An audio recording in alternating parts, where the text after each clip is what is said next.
വർഷങ്ങൾക്ക് മുമ്പ് ഒരു പൂവാലൻ പയ്യൻ തന്റെ സീനിയർ വിദ്യാർത്ഥിനിയായിരുന്ന പാവാടക്കാരിക്ക് ഒരു ഓർമ്മക്കുറിപ്പ് നൽകി. 40 വർഷങ്ങൾക്ക് ശേഷം തന്നെ ഓർമ്മിക്കാൻ ആ ഓർമ്മക്കുറിപ്പുമായാണ് മെഹർ എന്ന പഴയ മൊഞ്ചത്തി എത്തിയത്. ചടങ്ങ് തുടങ്ങും മുമ്പ് തന്നെ കോളേജിലെ പഴയ പൂവാലനായിരുന്ന മമ്മൂട്ടിക്ക് മെഹർ ഓർമ്മക്കുറിപ്പ് കൈമാറി. വർണ്ണരേണുക്കൾ എന്ന് തലക്കെട്ടെഴുതിയ കുറിപ്പ് സുഹൃത്തുക്കൾക്ക് മുന്നിൽ തുറന്നു വായിക്കാൻ താരം മടി കാണിച്ചില്ല. മെഹറെ, വർണ്ണരേണുക്കൾ എന്നാണ് തലക്കെട്ട്. സായം സന്ധ്യയിൽ സന്ധ്യാരാഗത്തിന്റെ വെളിച്ചം തട്ടി ചുവന്ന മുഖത്ത് ദേഷ്യം. അന്ന് മെഹർ ഭയങ്കര സുന്ദരിയായിരിക്കണം.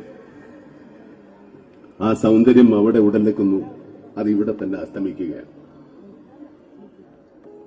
പിന്നെ കുറെ ഭാഗം കീറിപ്പോയിരിക്കുന്നു.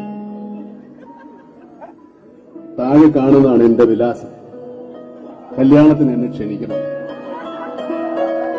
എനിക്ക് സമ്മാനം തരാനൊന്നുമില്ല, മാപ്പ്. 1969-72 കാലയളവിൽ മഹാരാജാസിലെ BA ഹിസ്റ്ററി വിദ്യാർത്ഥിനിയായിരുന്ന മെഹറിനാണ്